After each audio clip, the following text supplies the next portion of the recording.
साथियों, आप हमारे व्यूअर्स ने मुझसे ये डिमांड किया था कि आज जो बिजली के बारे में प्रमुख समस्या है, तमाम समस्याएं हमारे सामने आती हैं, उसके बारे में भी कुछ बताएं। इसलिए आज मैं विद्युत के बारे में अपनी बात रखने जा रहा हूँ। मैं आपकी कठिनाइयों के मद्देनज़र रखते हुए कुछ आधारभूत ढांचे के संबंध में जो बिजली का है, वहाँ से अपनी बात शुरुआत करता हूँ। आप जो आपके ऊपर कानून लागू होता है इस बारे में, वो है इंडियन इलेक्ट्रिसिटी एक्ट 2003। इसके पहले अंग्रेज़ों के पीरियड में विद्युत इलेक्ट्रिसिटी एक्ट 1910 यानी 1910 में ये कानून बना था और 1910 का ये कानून पूरी तौर पर 2003 में नया इनेक्टमेंट लाकर, नया प्रोविज़न लाकर इसको स्थापित किया गया है। इसलिए वर्तमान समय में विद्युत अधिनियम 2003 लागू है। और डीप में जाने से पहले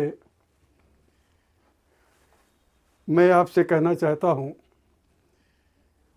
कि हम लोग यानी ख़ास तौर से हमारी बुज़ुर्ग पीढ़ी चिमनी और लालटेन के युग से होते हुए बिजली पर आई है। हम लोग या गांव में या शहरों में जो भी था, कुछ लोग घरों में चिमनी से मिट्टी का तेल डालकर या लालटेन में तेल डालकर रोशनी या पढ़ाई की व्यवस्था करते थे। शहरों में भी लगभग यही सिस्टम था। सड़कों पर प्रकाश के लिए खंभे गाड़कर उसमें लैंप लगाए गए थे, यानी चार तरफ शीशे कवर करके, और बीच में लैंप रख दिया जाता था, तो वो सड़कों पर प्रयास होता था। प्रायः बड़े घरों में यही सिस्टम भी लागू होता था। जब धीरे धीरे क्रमिक विकास हुआ बिजली का, अंग्रेज़ों के पीरियड में कुछ आधारभूत ढांचे विकसित किए गए, ख़ास तौर से तापीय बिजली। और इसके बाद आज़ादी के बाद बिजली के संबंध में भारत सरकार ने सोचा कि चूँकि ये आधारभूत ढांचा है जिससे खेती का विकास, औद्योगिक विकास, ये इसके लिए बिजली की आवश्यकता बहुत अधिक है, और अगर हम बिजली का उत्पादन करेंगे तो हमारी कृषि का विकास और औद्योगिक विकास पूरी तौर से होगा। अब मैं आपको बताना चाहता हूँ कि बिजली कैसे उत्पन्न होती है, कैसे पैदा की जाती है। पहले बिजली उत्पादन का साधन जल था, यानी पानी, जिसको हम कहते हैं पन बिजली देहातों में, या लिखा पढ़ी में भी इसको कहते हैं पन बिजली। पन बिजली का मतलब ये है कि बड़ी बड़ी नदियों में बांध बनाकर पानी रोककर और उसमें टरबाइन लगाकर बिजली पैदा की जाती थी। जैसे उदाहरण के लिए ये आपका रिहन बांध देख लीजिए, मिर्ज़ापुर, या वर्तमान समय में सोनभद्र ज़िले में बांध बना के और पानी से बिजली बनाई जाती है टरबाइन के माध्यम से। इसी को कहते हैं ये पन बिजली। दूसरा साधन है बिजली बनाने का तापीय बिजली, जिसको आप कहते हैं। ये कोयले से बनाई जाती है। जो भी कोयला क्षेत्र है वो अधिकांश तापीय बिजली वहाँ आधारित हैं, या उसके बाद जहाँ पर ढुलाई की सुविधा है, ऐसे स्थानों पर भी प्रत्येक ज़िलों में कम से कम कुछ स्थानों पर तापीय बिजली घर बनाए गए। इसके बाद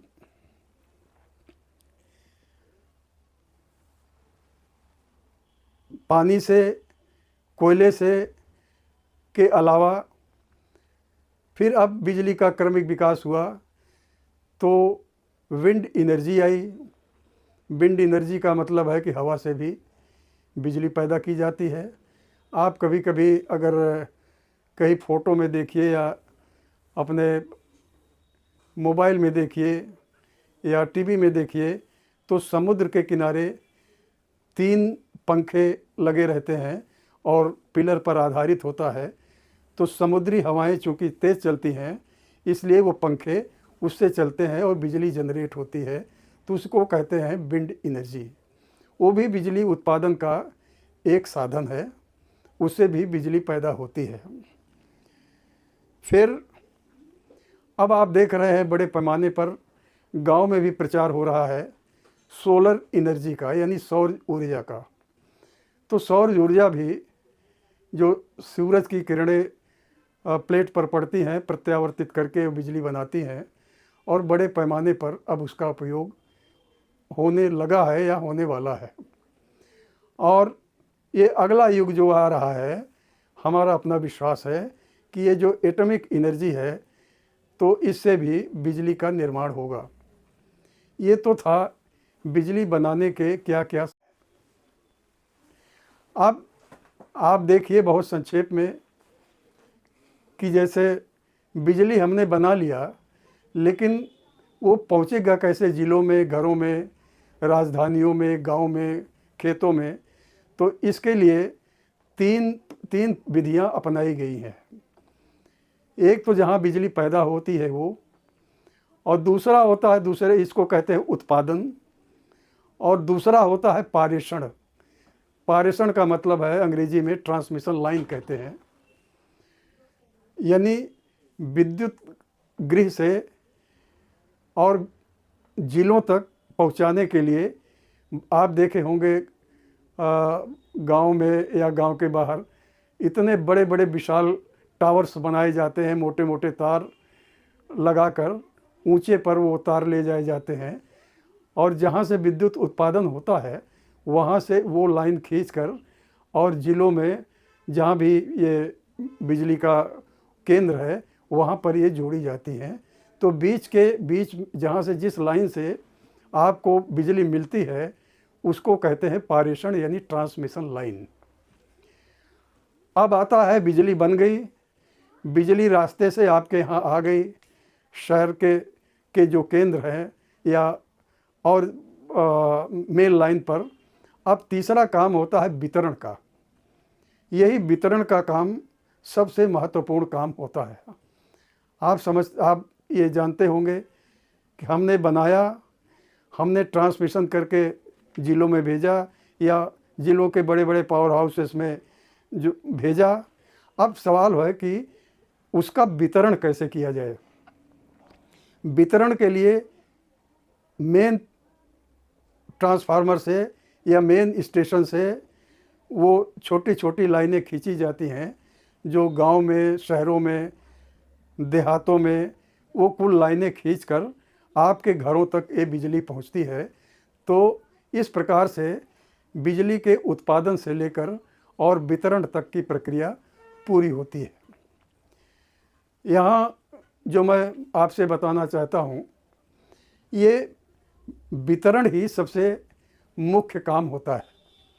मौजूदा समय में आज के